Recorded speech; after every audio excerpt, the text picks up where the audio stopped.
بسم اللہ الرحمن الرحیم۔ مطالب الفرقان،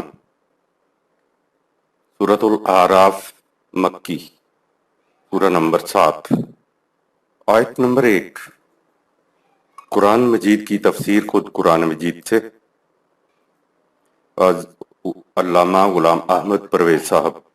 اخذ و تلخیص محمد اکبر دکشت بھارتواج۔ نظر ثانی doctor Inam ul-Haq, M Phil P H D Islamic studies.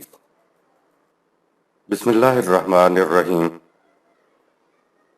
اے اللہ، میری تمام تر کوششوں کا مقصد ربوبیت عامہ کے لیے تیری صفات کو بانداز رحمانیت و رحیمیت معاشرے کے اندر ظہور میں لانا ہے۔ آیت نمبر 1۔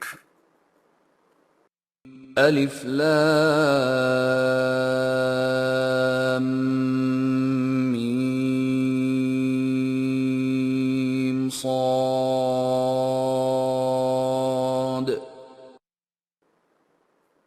خدائے علیم و حکیم و بصیر کا ارشاد ہے کہ یا یہ الف لام میم صاد ہے۔ آیت نمبر 2۔ کتاب انزل الیک فلا یکن فی صدرک حرج منہ لتنذر به وذکری للمؤمنین۔ ہم نے اے رسول اس ضابطۂ قوانین کو تیری طرف نازل کیا ہے تو اس کتاب کی وجہ سے تمہارے دل میں کوئی اضطراب و پریشانی نہیں ہونی چاہیے۔ یہ ضابطہ اس لیے نازل کیا گیا ہے تاکہ تو اس کے ذریعے غلط راستوں پر چلنے والوں کو ان کی روش کے تباہ کن نتائج سے آگاہ کر دے اور جماعت مومنین کو ان کے فرائض زندگی یاد دلاتا رہے، اور اس طرح یہ کتاب ان کے لیے شرف و عروج کا باعث بن جائے۔ نزول، باہر سے کسی چیز کا اندر آنا اور اوپر سے نیچے آنا۔ عربی زبان میں اس کو نزول کہتے ہیں۔ وہی انبیاء کی اندرونی سوچ و فکر کا نتیجہ نہیں ہوتی تھی، یہ تو خارج سے انبیاء پر نازل ہوتی تھی۔ حرجن، یہ حرج لفظ تنگی اور سختی کے لیے آتا ہے۔ نیز یہ لفظ سختی، کبیدگی، افسردگی، دل برداشتگی کے معنوں میں بھی آتا ہے۔ عربی زبان کے الفاظ عام طور پر 3 حرفوں پر مشتمل ہوتے ہیں۔ 3 حرفی مادہ کے جو بنیادی معنی ہوتے ہیں وہ مادہ سے بننے والے سینکڑوں لفظوں میں موجود ہوتے ہیں، یعنی ہر لفظ کے اندر بنیادی معنی کا شیڈ باقی رہتا ہے۔ عربوں نے یہ بھی کلاسیفائی کیا ہوا ہے کہ جن 3 لفظوں میں فلاں 2 حروف اکٹھے ہو کر آ جائیں تو اس میں یہ مفہوم پایا جائے گا۔ مثلا حرجن کا بنیادی مادہ ہے، رے، جیم ہے۔ اب جس مادہ میں ہے اور رے اکٹھے آ جائیں ان میں سختی، مشقت کا پہلو ضرور ہوگا۔ دیکھیے حرب میں ہے اور رے اکٹھے آئے ہیں اور معنی لڑائی ہے۔ اسی طرح لفظ حرکت ہے، حرارت ہے۔ لفظ حرم میں بھی ہے اور رے اکٹھے آئے ہیں اور معنی ہے کسی چیز کو سختی سے روک دینا۔ لہٰذا جس لفظ میں بھی ہے، رے اکٹھے آ جائیں اس میں کسی نہ کسی شکل میں سختی اور مشقت کا پہلو پایا جائے گا۔ قرآن حکیم کے نزول کا مقصد رسول اللہ صلی اللہ علیہ وسلم اور جماعت مومنین کو مشقت میں ڈالنا نہیں تھا۔ رسول اللہ صلی اللہ علیہ وسلم سے کہا جا رہا ہے کہ اضطراب، عدم اطمینان، کبیدگی خاطر، احساس مشقت، یعنی یہ انقلابی پروگرام جو اے نبی تمہیں دیا گیا ہے، اس کے پروئے کار لانے میں بڑی بڑی مشقت و مشکلات کا سامنا کرنا پڑے گا، لیکن قرآن تمہارے اندر ایسا انقلاب پیدا کر دے گا کہ تم ان مشکلات و تصادمات سے قطعاً نہیں گھبراؤ گے، جیسا کہ سورہ طٰہٰ میں کہا کہ ما انزلنا علیک القرآن لتشقیٰ، سورہ 20 آیت نمبر 2۔ یہ قرآن اس لیے نہیں نازل کیا گیا کہ اس سے تمہیں اپنے آپ کو جان کا مشقتوں میں ڈالنا پڑے یا زندگی کے ان مرغوبات سے محروم ہونا پڑے۔ لہٰذا انبیاء اکرام کو جو پروگرام دیا جاتا تھا وہ بظاہر تو مشقت طلب اور اضطراب کا باعث ہوتا تھا، مگر خدا انبیاء کا شرح صدر یعنی سینے میں کشاد عطا کر دیتا تھا، جس کی وجہ سے یہ مشکلات و مشقت بآسانی برداشت ہو جاتی تھیں۔ اور مومنین کے لیے بھی کہا، تمہارے لیے اس دین کا انتخاب اس لیے نہیں کیا گیا ہے کہ تم مصیبتوں میں پھنس جاؤ، بلکہ اس لیے کیا ہے کہ دنیا و آخرت کی حفاظت تمہیں حاصل ہو جائے۔ سورہ 22 آیت نمبر 78۔ لہٰذا دین میں حرج والی بات نہیں ہے تو لتشکا والی بات بھی نہیں ہے۔ کتاب کا مقصد بتایا، لے تنذرا بہی سورہ 7 آیت نمبر 2، انہیں خطرناک اور آسودہ راستوں سے آگاہ کر دے۔ صحیح منزل پر پہنچنے کے لیے صحیح راستے کی طرف رہنمائی مل جائے تو یہ بڑی بات ہے۔ اس لیے خدا کی طرف سے وحی ملنے کو قرآن نے بڑا انعام اور رحمت کہا ہے۔ لے تنذرا بہی سورہ 7 آیت نمبر 2 کا حاصل اچیومنٹ بتایا، ذکرہ للمومنین سورہ 7 آیت نمبر 2۔ یہ ذکرہ لفظ ذکر سے بھی زیادہ بلیغ ہے۔ ذکر کے معنی تو ہیں یاد دہانی اور شرف اور مجد، یعنی جماعت مومنین قوانین خداوندی کے مطابق زندگی بسر کرے تو انہیں شرف و مجد حاصل ہوگا۔ قرآن بتا یہ رہا ہے کہ زندگی کے راستے پر چلنے والے پرخطر راستوں سے آگاہ ہوں اور صحیح راستے پر چلیں تو انہیں شرف و مجد، فضیلت و احترام حاصل ہوگا، تکریم حاصل ہوگی۔ آیت نمبر 3۔ اتبعوا ما انزل الیکم من ربکم ولا تتبعوا من دونه اولیاء قلیلا ما تذکرون۔ اے جماعت مومنین، تم اس ضابطۂ قوانین قرآن کا اتباع کرو جسے تمہارے نشو و نما دینے والے نے تمہاری طرف نازل کیا ہے، اور اس کے سوا کسی کارساز و رفیق کار کا اتباع مت کرو۔ اس نصیحت کے باوجود تم دیکھو گے کہ بہت تھوڑے ہیں جو اس حقیقت کو پیش نظر رکھتے ہیں۔ اتباع اور اطاعت میں فرق۔ قرآن کریم کے احکام و قوانین کا مقصد ان کی اطاعت کرنا ہے۔ ان کے لیے اطاعت و اتباع کے الفاظ آتے ہیں، مفہوم تو اتباع کا بھی اطاعت ہی ہے، لیکن ان کے معنی میں ایک لطیف سا فرق ہے۔ اطاعت ان احکام کی جاتی ہے جو کسی زندہ اتھارٹی کی طرف سے صادر ہوں، جیسے اللہ اور رسول صلی اللہ علیہ وسلم، یعنی نظام خداوندی کے سربراہ کے احکامات جن کو سن کر اطاعت کی جاتی ہے۔ سمعنا و اطعنا سے یہی مراد ہے۔ ایسی اطاعت کو خدا نے اللہ اور رسول کی اطاعت کہا ہے۔ اتباع کو سمجھنے کے لیے گائے کے بچڑے کو ذرا تصور میں لاؤ۔ وہ اپنی اندرونی کشش، محبت کی بنا پر گائے کے پیچھے پیچھے چلتا رہتا ہے، اس لیے کہ ماں سے اسے سامان نشو و نما ملتا ہے۔ وہ اپنی توجہ کو ماں سے ادھر ادھر نہیں ہٹاتا۔ قرآن نے بھی اتباع کے مقام پر من ربکم کہا، یعنی تمہارے نشو و نما کرنے والا جو تمہیں سامان نشو و نما دیتا ہے۔ ما انزلہ کا اس طرح اتباع کرنا کہ توجہ ادھر ادھر نہ ہونے پائے۔ اگر کسی اور طرف توجہ ہو گئی تو یہ اتباع نہ رہا۔ نظام خداوندی کے سربراہ کے پیچھے پیچھے ایسے چلو جیسے گائے کا بچڑا چلتا ہے۔ محبت میں اندرونی کشش سے کسی کے پیچھے پیچھے چلنا اتباع کہلاتا ہے۔ اتباع میں اندر کی کشش، اندر کا جھکاؤ ضروری ہے۔ مثلاً جب پیاس لگتی ہے تو انسان اٹھ کر پانی پی لیتا ہے، پیاس اندر کا تقاضا ہوتا ہے۔ اسی طرح قرآنی احکامات کو اندرونی تقاضا بنا کر ان کی اطاعت کرنا اتباع کہلاتا ہے۔ اتباع میں انسان اپنے اندر کے جذبات کے پیچھے چلتا ہے، اس میں کشش اور محبت قوت محرکہ ہے، جبکہ اطاعت میں حکمرانوں کے احکامات کی اطاعت کرنا آ جاتا ہے اور اس میں قانونی تقاضے کو پورا کرنا ہوتا ہے۔ قرآن کے لیے اطاعت کا لفظ کہیں نہیں آیا ہے، صرف اتباع کا لفظ ہی آیا ہے۔